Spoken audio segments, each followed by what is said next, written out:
Vastu Shastra, entrances, degree and meaning. 45 to 56.25 degrees is called E1. This entrance can cause fire, accidents and losses.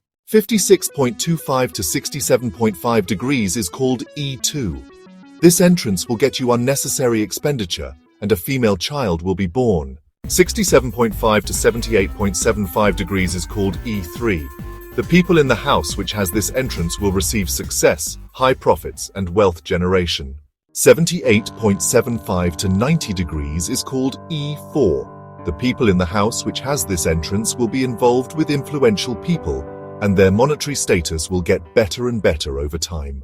90 to 101.25 degrees is called E5. The people in the house which has this entrance will have restless behavior, and they will be short-temperamented.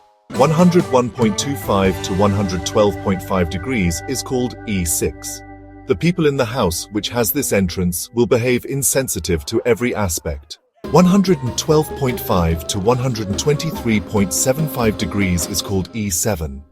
Everyone in the house which has this entrance will be unreliable and will do false commitment. 123.75 to 135 degrees is called E8.